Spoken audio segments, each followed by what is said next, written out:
What is darkness? What is darkness in context to the human journey, in context to personal development and spiritual awakening?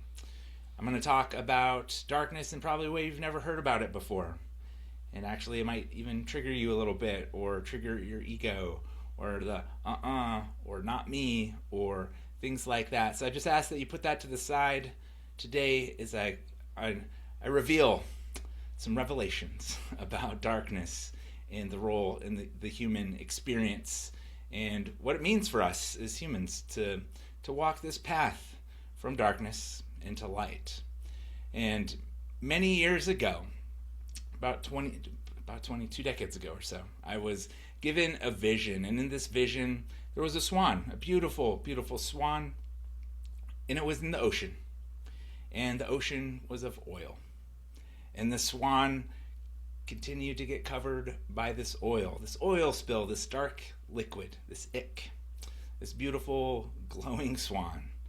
And as I watched, the swan got more and more covered in this oil, and it couldn't fly, it couldn't move, and then it started to drown. And the darkness overcame the swan. But something unusual happened. The swan could not die, but it could suffocate. And when I had this vision, this realization, it was of the human journey, of the experience of the soul itself, and how it, we'll say, it can struggle its way through the darkness, through the oil, and not take flight, not know its own power, not know of all this stuff, and it can feel like it's suffocating, but it's eternal and it can never die, but it can eternally drown or suffocate.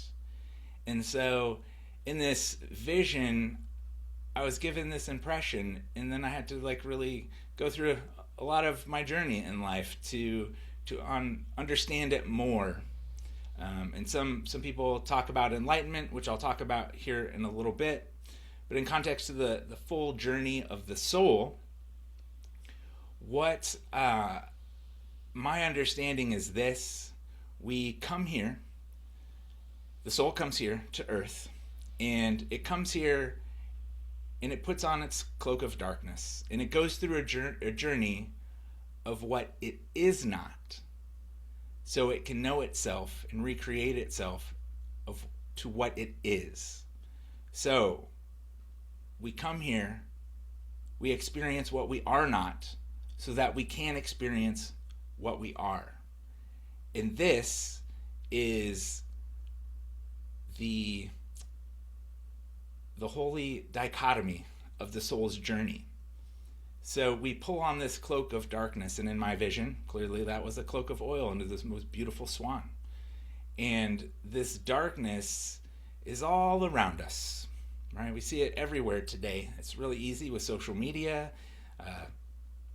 on your phone, and all the scrolling and doom scrolling and all of this kind of stuff. It's really easy to see darkness everywhere. But I want to talk about the darkness that's inside of you, and that's inside of me in a different way, in a different context. And so for me, part of this, first let's talk about light a little bit. That might be beneficial.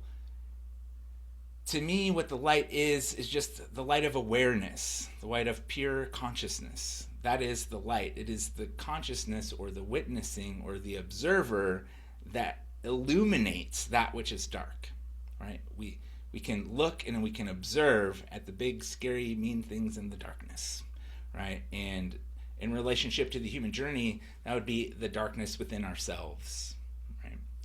And the darkness within ourselves comes on with language.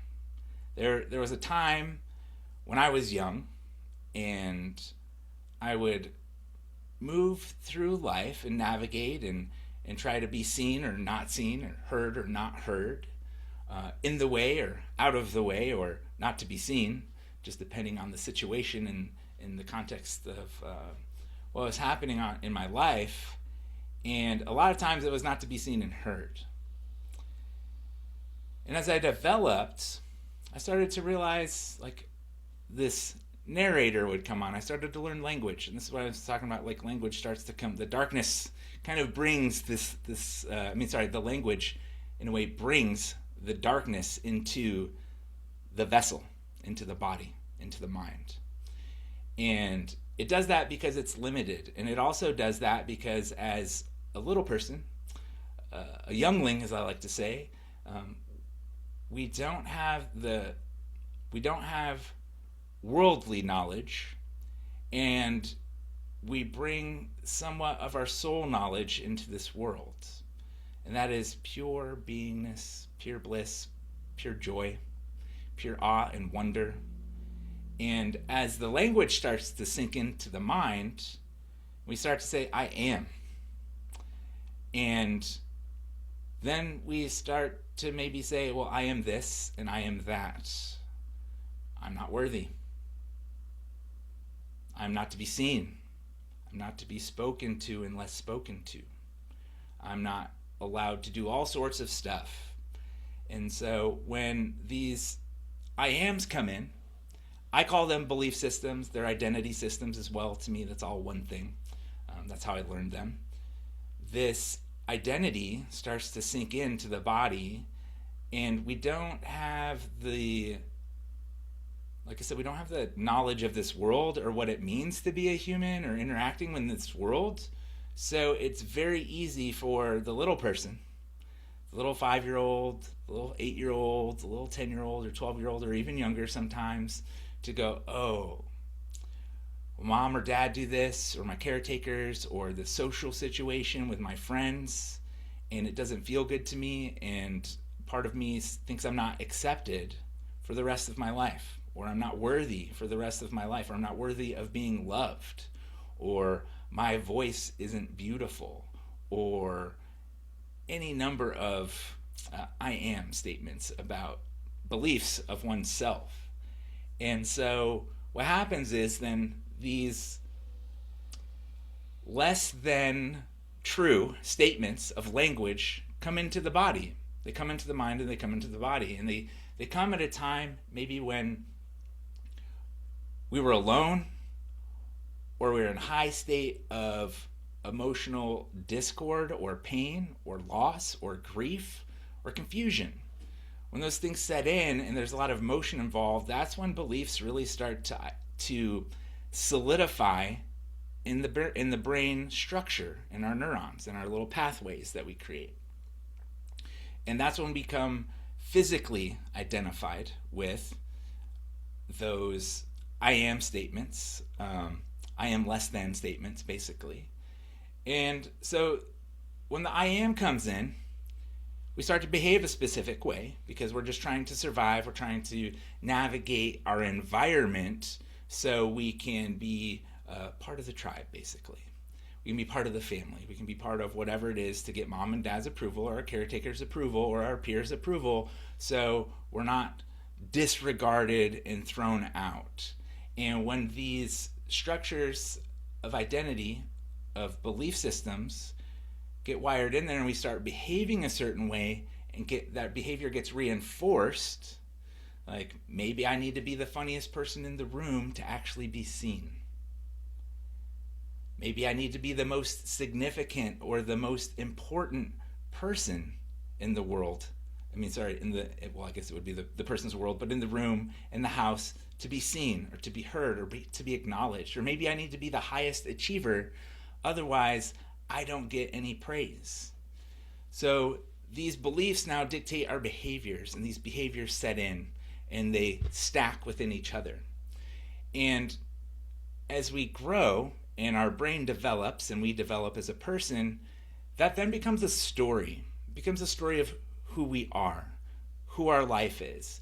And in a way we become a victim of our surroundings because we haven't been empowered, we don't know enough as a person when we're younger, when all of this stuff is developing, to know that it was one situation, it's not all situations, and there's more truth to this statement of I am less than, and whatever that looks like for the individual.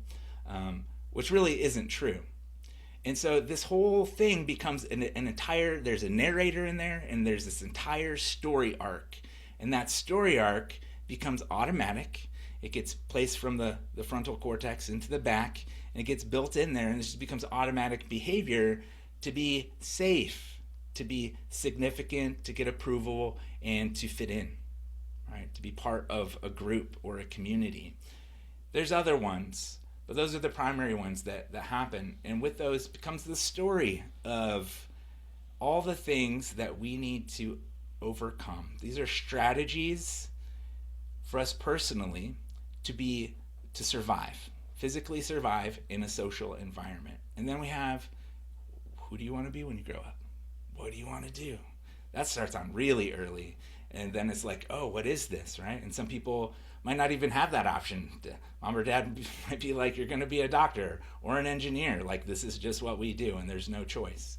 But now that we just keep laying on these stories over the top of this little being who had no idea what they were getting into, because this is the cloak of darkness. This is the unconsciousness that comes into the physical structure through the mental structure.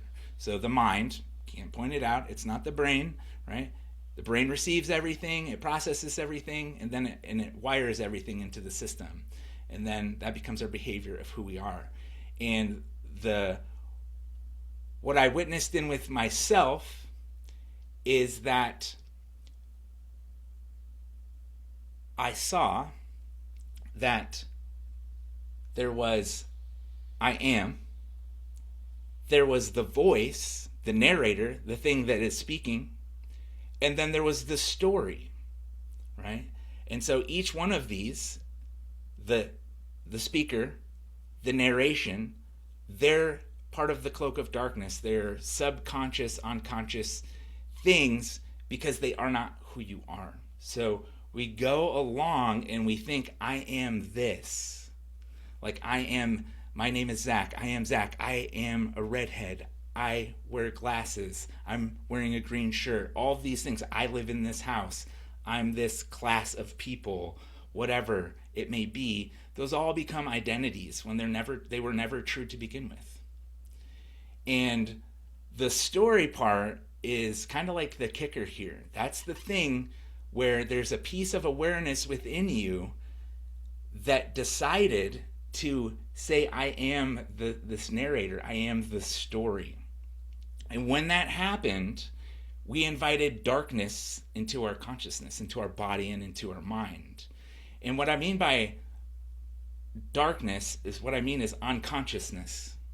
There is no light there to see what is true, to see what is going on. So we're in the dark, but it's tricky because there's a narration and there's a story and it has continuity. But it's not the truth of who you are as a human being.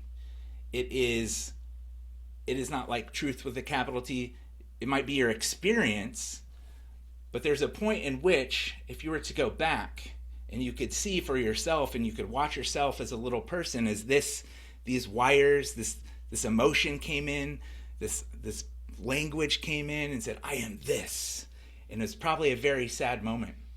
And those wires connected in your brain, and then it became harder to disidentify with those things. Maybe you didn't get a proper birthday party, or maybe you didn't get the best piece of cake, or maybe your friends didn't show up for one of your birthdays, or it can be so small. It doesn't have to be super traumatic. It can be small, and it's all relative to each individual. But when this moment happens, the lights turn out on the I am. And now the I am thinks that it's the narrator, and then it thinks it's the story. And so it behaves like it's the story. And this kind of gives this false sense of, and I mean false, and I don't mean untrue. I just mean false sense of continuity of life and structure and identity, more specifically. And so if we were to go back to this moment in time within yourself before all of this happened, like you got here, you came to this world, Your mother birthed you into this world, and everything was already here. Everything was already playing out. There's lots of history here. Different ages and eons of human history, different aeons and eons of structural development of the earth itself. Like, there is a huge history here. There's so many civilizations and cultures.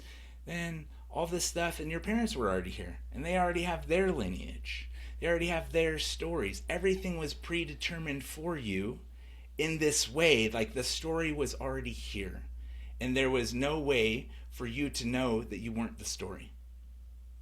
Right? There was no way for you to know that you weren't feeling the emotions that you were feeling, because you didn't have that knowledge yet. And so the shame and the fear and the tucking away of all that you are and all the beauty and the magnificence that you carry gets tucked away. It gets compartmentalized. It gets put away. And maybe it doesn't come out for the rest of your life. So you get to walk around feeling this constriction of who you really are. And something just doesn't feel right. It's like, man, I know there's more to life than this. There has to be. There must be. And I'm here to tell you there is. Because underneath this cloak of darkness, this unconsciousness, this identifying with the narrator and the story itself and the continuity of all of that you've witnessed and experienced in your life, that's real. What isn't real is the identity. So if we could go back and we can ask the little version of you, oh wow, who do you want to be? Who are you? Without the story that was already present here on earth, without all the narratives, without all of the books, without anything, without your parents' involvement, can you go back to that moment and can you ask yourself, who am I? Why did I actually show up here? What is this all about? Without all of that, and disidentify with the emotional feelings, the pain, the pleasure, the narrative structure, and just go back to that original moment of just when you didn't have to pay to be alive, right? You didn't have to pay the price of fitting in. You didn't have to pay the price for trying to gain somebody's approval. You didn't have to pay the price of being significant. And you certainly didn't have to pay the price to just be here.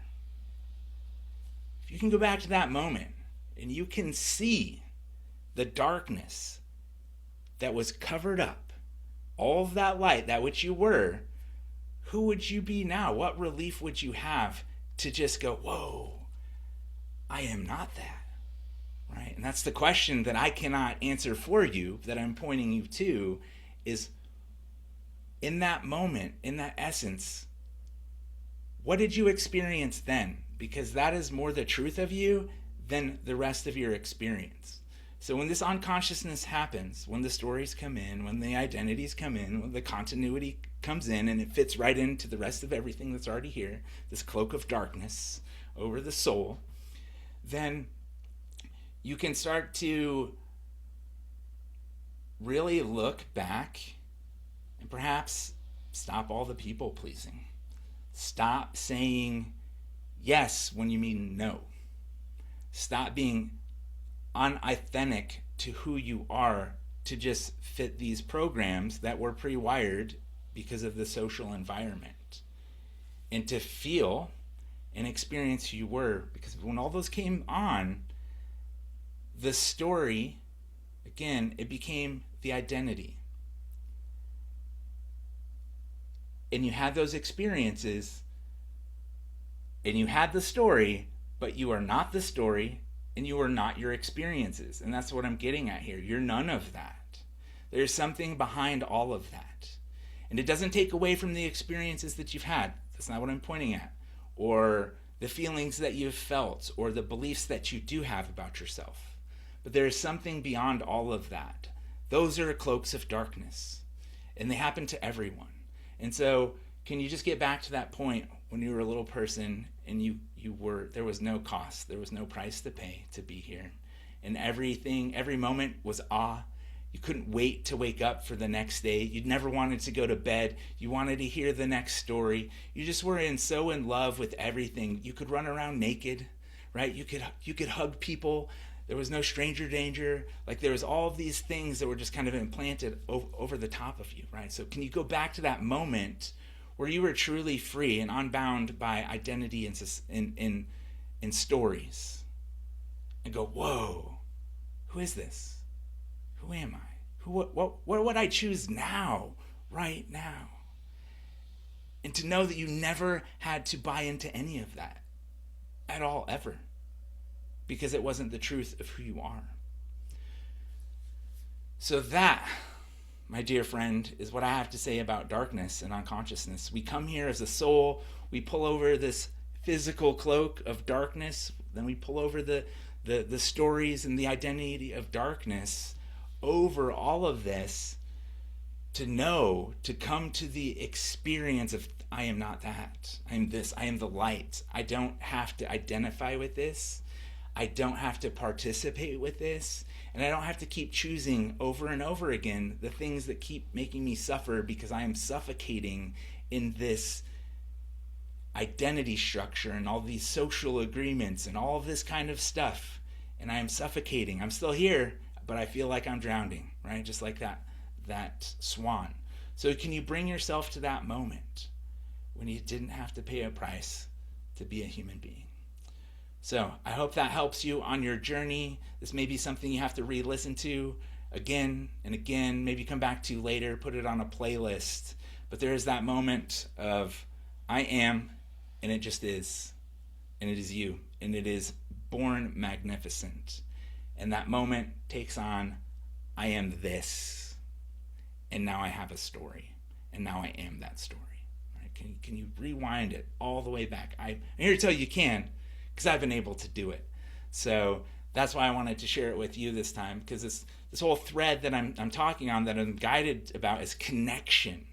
Everything that I've been talking about the last, probably close to, this will be 6 months, I believe. It's all about connection, bringing you back to connection with your soul, with yourself, and the world around you, the humanity around you, so you can see and hear without the filters of story and pain and all of these other things, to bring you into wholeness, right? And so for me, the most thing I want for any other person is just to be and feel amazing in their own experience of just breathing, just being here.